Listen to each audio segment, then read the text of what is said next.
Hello, this is John W7DBO with the Vild Radio Podcast.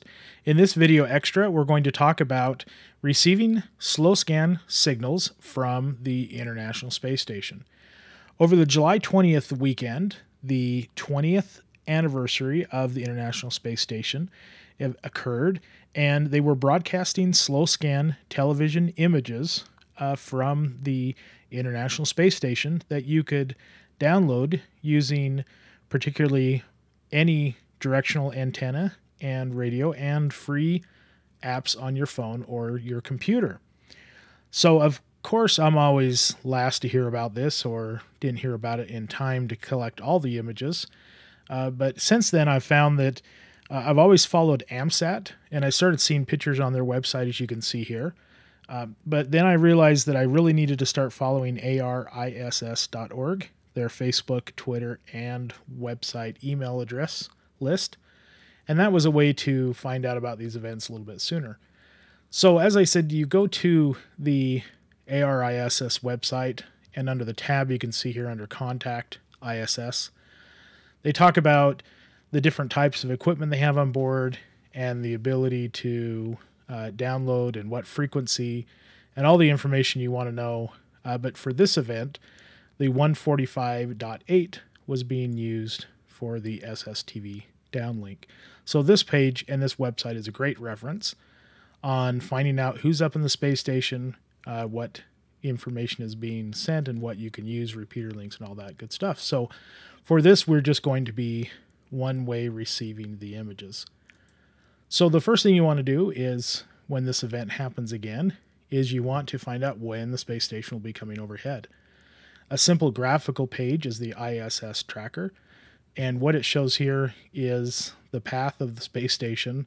So for where I'm located at in Utah, if I was looking at this for the next pass, I would say it's going to be very low on the horizon, and then it's going to be right above me, and then it's going to be low on the horizon to the north.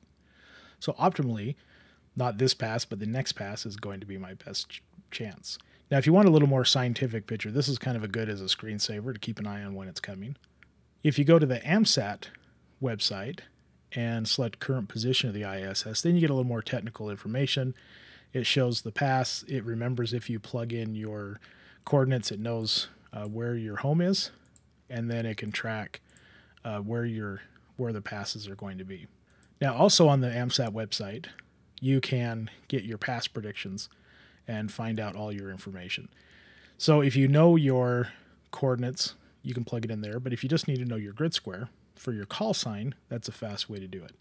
Fastest way I found is go to this website, livingcentral.com, and grid square, and all these links will be in the show notes here. And you just put in your call sign. So if I put W7DBO, it's going to come up that I'm in the DN40. So I just copy that, go back to the AMSAT site, put in DN40, and then now my information's already there. Because I've done this before and I said save my location, it remembers me. And then I say predict. And then you can see that it's going to give you in UTC time the date. The AOS, which is called acquisition of signal, is going to happen at 1:43 a.m. UTC time. It's going to be 7 minutes.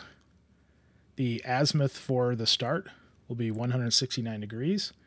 The maximum elevation will be 6. So like I said, that's going to be a very low pass. The maximum elevation azimuth will be 128. And then the loss of signal, LOS, will be at 82 degrees. And the loss of signal time will be at 150 UTC. So then looking at the next line, I can see that I have a better chance.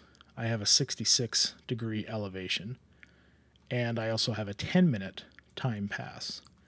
So the SSTV, the signal is transmitted in 2-minute segments. So 2 minutes it transmits a signal of a picture, 2 minutes it rests, then it repeats that process, 2 on, 2 off, 2 on, 2 off. So if you look at this 10-minute, you say, well, I know I'm going to at least get maybe 2 good images in, depending on the timing. 7 minutes, you're like, I might get 1, maybe 1.5. Some of these like 3-minute paths, you would have to really hope that the image transmission starts as soon as you acquire the signal, and you're not picking it up halfway through, and then most of your pass is going to be a resting period.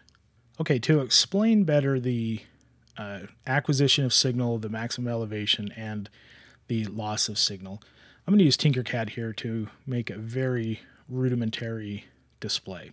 So say this paraboloid is U, and it says that your acquisition of signal, just for simplicity's sake, we're going to say it's going to be directly north. So we'll put a star there, directly north. And then it says that your loss of signal, for simplicity's sake, we're going to say it's exactly at 90 degrees on a compass. So we'll put that there. And then it's going to say that somewhere in between there at dead center, your maximum elevation and your azimuth is going to be, say, at 45. So what you want to do is you want to use your compass and stand where you plan on standing. And do this ahead of time. Set your compass and your bearings, and also keep in mind your magnetic declination. And you can go to this magneticdeclination.com.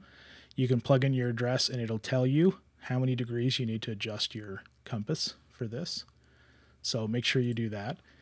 And then look in the horizon and say what landmark is directly north. Is it a light pole, a power pole, a building, a house? And so now you have a visual reference of exactly where the rise is going to be. And then do the same for the max elevation, and then do the same for the loss. So if you do this ahead of time, you can have 3 visual reference points from where you're standing of the compass direction. So you're not trying to work your compass and the antenna at the same time. Now what's going to happen is you're going to pick it up on the horizon here, and it's going to rise however high it rises, and then it's going to drop back down to your loss of signal point. So to illustrate that, we'll bring in this small arch here to kind of demonstrate this. Oops, we'll want to go the right direction with it. So let's say this is the flight path of it, and it's going to start here at the beginning, and it's going to end right there, and the peak is going to say 60 degrees. So now visually from where you're at, our little star got taken out, there we go. So visually where you're looking at, you have your point, your low point, a high point, where the peak is going to be, and then your low point. And so if you do this ahead of time, then you can set your compass aside and be ready for the transmission. So now that you know the coordinates of your next event, go ahead and jot those down on a piece of paper and do the translation time from uniform time code UTC to your local time. And a site I like to go to is savvytime.com. And it's a quick converter. Here I'm converting from UTC to Mountain Daylight Time. So if I look at this next pass is at 1:43, I can always just know I'm 6 hours and do the math, but sometimes it's easier just to let something do it for you. Sorry, I went in the wrong direction. So I know at 1 o'clock a.m. is actually going to be 7:46 my time. So looking at equipment, you need to have a HT, a handheld at least, and you need to have the adapter. It depends on the antenna you're using. Like with mine, as you can see here, I have a BNC adapter on my Kenwood radio. And so you can use a measuring tape antenna as seen here in the photo. This is a great antenna for this because it has a little wider path, and so it's not as particular. The antenna I was using was the Arrow antenna, as you can see here. This is the Alaskan model. It's 4 element, 2 meter, and 10 elements for UHF. Now, I do have to say that this antenna is much heavier than you would need for something like this, and so holding it up for 2 minutes at a time. So if you're going to look to get into this, I got the Alaskan antenna because I was looking to do some backcountry long distance contacts, which would warrant this type of antenna, but I would say if you're looking at a newer antenna, get with the measuring tape antenna until you really know what you want. In a higher model, then look at elk antenna or arrow antenna, and maybe one of their lesser antennas that have less weight. So what I did with my Arrow Alaska antenna is I went to my 3D printer and built a couple mods for it. As you can see here, I put a center bracket on it that it had a Picatinny rail on it that I can use a 4 grip from my AR as a hand hold for it. And then also, as you can see here in the back, I 3D printed another piece to hold the radio using the belt clip. And then on the handheld grip part, I put a GoPro mount on the other 2 sides, so you can adjust the grip to be on either side of the antenna, and then also the GoPro clip can be on either side, so I can videotape what I'm pointing at with my antenna. And then I also put a Picatinny rail on the back in case I wanted to attach any other attachments. That is a pretty easy system to fabricate or buy existing bracket systems. If you're interested in the design of those 2 accessories that I put on my Arrow antenna, there is a companion video to this that goes through the process and building of this system. So as you can see here in the video, the 3D printer is printing out my parts, and then I attach them to the antenna, and I found a nice balance point where I can hold the antenna and it takes some weight off the length of the antenna, and then also it puts the radio portion closer to my ear, and so I can manipulate and use the radio better. So once you have all your equipment and you know the time that the space station's come, and then you want a way to capture the transmission. So you can use an app that just acoustically listens to your speaker and your microphone on your phone or tablet audio will transcode it live. Or with my Kenwood, I have a built-in recorder. So all I had to do was set my recording to on and then set the radio to the frequency. Now you want your squelch to be wide open, or if not wide open, set your squelch down to the lowest setting. So right when you start getting a faint signal of the transmission, you can then use your ear to tune in your antenna.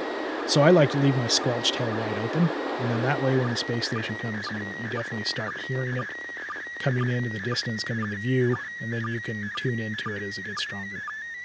So here you can see on this one, it's a little bit lighter, and so I'm tracking the signal. Now, once again, the signal is going to be on for 2 minutes and off for 2 minutes. So there is, if you have a timer on your phone, as soon as the signal stops and it has the distinct sound you can hear right here of the signal transmission ending, you can then know that you need to wait 2 minutes. So you can set the antenna down, rest your arm, and then be ready for the transmission to start again, roughly around 2 minutes. Then you have to kind of visually, if you can't see the space station in the sky, you need to know where it was and then kind of scan the path to find it again. Because I recorded my audio signals on an SD card, I've now loaded those SD cards into my Windows media player, and all I have to do is play the file. And as the signal is being listened to by this program, you can see that it starts rendering the picture. So I'm going to speed this up here so you don't have to watch the full 2 minutes of this download. So as you can see, we got a pretty strong signal off of that. And this one was off a 12-degree pass. So there were some points in the audio where it started to fade a little bit, and I found I had to kind of pitch and canter the antenna to make up for that. So the higher the pass, obviously, the better. But if you're in a strategic location, you can pull in those low horizon images also. The space station has a strong enough signal. So overall, this was a great project to do with the family.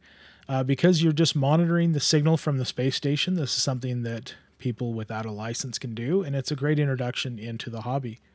Also, one thing to mention that was mentioned on the Facebook page after the event was ARISS does accept donations to help sponsor events like this and many others for educational outreach. So if you enjoyed downloading the pictures and in this part of the hobby, you could always kick a few bucks their way to help support this initiative.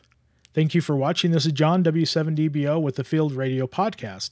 If you found this on YouTube and unaware of our bi-weekly podcast on the Ham Radio 360 program, you can find more information about the podcast at fieldradiopodcast.org. Thank you for watching 73.